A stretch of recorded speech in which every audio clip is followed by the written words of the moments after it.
नमस्कार दोस्तों, कैसे हैं आप लोग। आई होप आप लोग बहुत अच्छे होंगे। दोस्तों, बैंक हमें कई तरह के अकाउंट प्रोवाइड करवाते हैं, जैसे सैलरी अकाउंट हो गया, सेविंग अकाउंट हो गया, करेंट अकाउंट हो गया और एफडी अकाउंट हो गया। इस तरह के कई अकाउंट होते हैं, लेकिन आज हम बात करने वाले हैं कि सैलरी अकाउंट और सेविंग अकाउंट में क्या फ़र्क होता है। बहुत बार हमें सैलरी अकाउंट की ज़रूरत होती है और हम सेविंग अकाउंट ही चला रहे होते हैं, क्योंकि हम नहीं जान पाते हैं कि सैलरी अकाउंट और सेविंग अकाउंट में क्या फ़र्क है और कौन से ऐसे फीचर्स हैं जो सेविंग अकाउंट में नहीं होते हैं और सैलरी अकाउंट में हम उसका फ़ायदा ले सकते हैं। तो चलिए शुरू करते हैं। नमस्कार दोस्तों, मैं कुंवर जैन सिंह आपके अपने चैनल फाइनेंस की पाठशाला में आप सभी का स्वागत करता हूँ। दोस्तों, यहाँ पर हम फाइनेंस की नॉलेज लेकर फाइनेंशियल फ्रीडम की ओर अपने कदम आगे बढ़ाते हैं। आप चैनल पर नए हैं, पहली बार आए हैं, अभी तक आपने चैनल को सब्सक्राइब नहीं किया है, चैनल को सब्सक्राइब करके बेल आइकन बटन को प्रेस जरूर कर दीजिएगा, जिससे मेरी हर वीडियो का नोटिफिकेशन आपको तुरंत मिल जाए। और साथ ही इस वीडियो को लाइक भी जरूर कर दीजिएगा। चलिए शुरू करते हैं।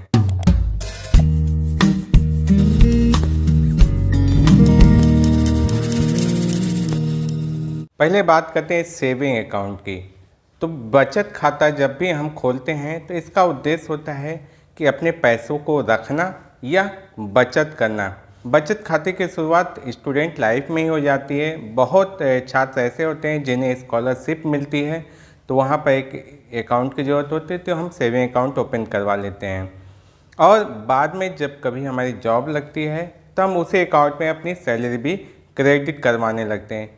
और यहीं पर होता है आपका सैलरी अकाउंट।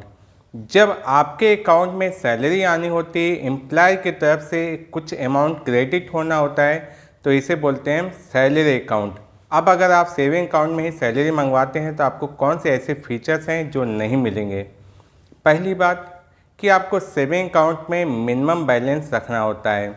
अब तो सरकारी बैंक जो हैं वहाँ पर भी मिनिमम बैलेंस की रिक्वायरमेंट कर दी गई। अगर आप मिनिमम बैलेंस मेंटेन नहीं करते हैं तो वहाँ पर कुछ चार्जेज आपसे लिए जाएंगे। और प्राइवेट बैंक के तो सेविंग अकाउंट होते ही ऐसे हैं जहाँ पर आपको मिनिमम बैलेंस रखना ही होता है।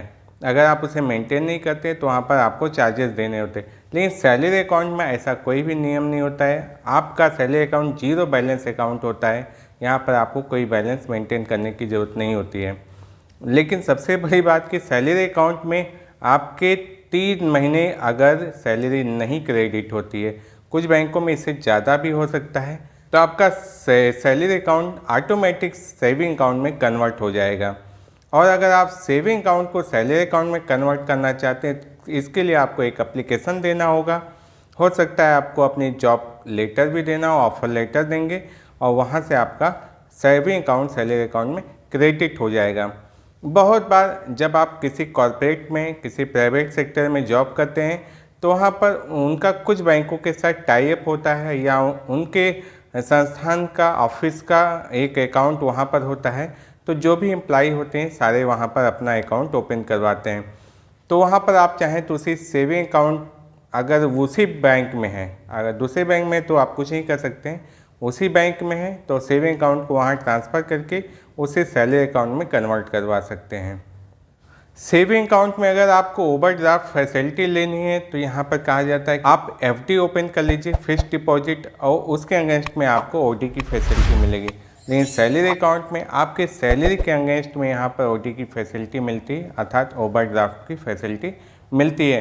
देखा गया है कि अगर सेविंग अकाउंट सिर्फ आपका है तो वहाँ पर आपको पर्सनल लोन, कार लोन लेना हो तो थोड़ी सी दिक्कतें हो सकती है या ब्याज की दरें ज़्यादा हो सकती हैं। वहीं पर अगर आपका सैलरी अकाउंट है तो वहाँ पर आसानी से ये चीज़ें आपको मिल जाती हैं और साथ में ही ब्याज की दरें भी अपेक्षाकृत कम होती हैं।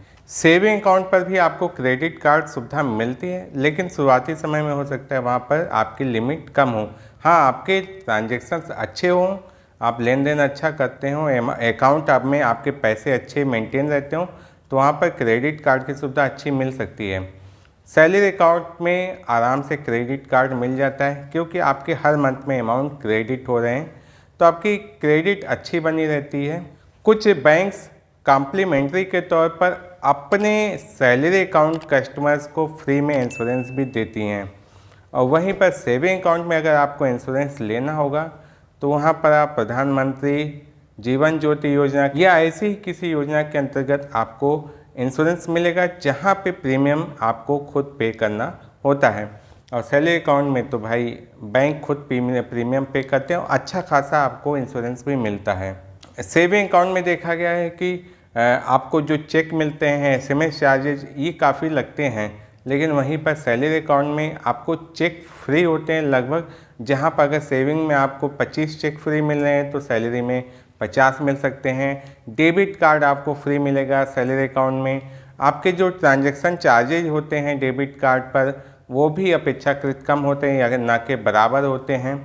और साथ में SMS चार्जेज हो गए, आपके ईमेल की सुविधाएं, ये नेट बैंकिंग की सुविधा, ये सारी चीज़ें सेविंग की अपेक्षा थोड़ा अच्छा मिलती हैं। नेट बैंकिंग तो भाई सेविंग में भी आपको वही है और आपके सैलरी में भी वही है, क्योंकि वो एक ऑनलाइन फैसिलिटी है। लेकिन जो चार्जेज हैं वो सेविंग में सैलरी की अपेक्षा ज़्यादा लगते हैं। और अब तो कई तरह के सैलरी अकाउंट भी ओपन किए जाते हैं, जैसे आपके defence employ salary account, railway employ salary account, government employ salary account, state employ salary account, corporate employ salary account. इस तरह के कई सैलरी अकाउंट भी ओपन किए जाते हैं, क्योंकि उसमें सबकी इनकम अलग होती है और सबको अलग तरह की सुविधाओं की ज़रूरत होती है। प्राइवेट सेक्टर में आपको ये चीज़ें लगभग मिलेगी, SBI में भी ये चीज़ें मिलती हैं। तो ओवरऑल दोस्तों ये कंक्लूजन निकलता है कि अगर आपका सैलरी क्रेडिट हो रहा है तो आप सेविंग अकाउंट की जगह उसे सैलरी अकाउंट में ही रखें, प्राप्त करें और वो सुविधाएं लें। और नॉर्मली आप एक सेविंग अकाउंट भी रख सकते हैं। तो ये रहा बेसिक डिफरेंस। अब आप देख लीजिए कहीं आपका सैलरी सेविंग अकाउंट में तो नहीं आ रहा है। अगर ऐसा है तो आप अपने सेविंग अकाउंट को सैलरी अकाउंट में कन्वर्ट अवश्य करा लें। दोस्तों ये इन्फॉर्मेशन आपको कैसी लगी? आई होप बहुत अच्छी लगी होगी। इसे लाइक ज़रूर कर दीजिएगा, अपने दोस्तों के साथ शेयर ज़रूर कर दीजिएगा। इस चैनल से संबंधित, वीडियो से संबंधित कोई आपके सवाल हो, कोई सुझाव हो या फ्यूचर में आप मुझसे किसी टॉपिक्स पर वीडियो चाहते हैं, उसे कमेंट बॉक्स में ज़रूर लिखिएगा। ये वीडियो आपको कैसी लगी कमेंट करके ज़रूर बताइएगा।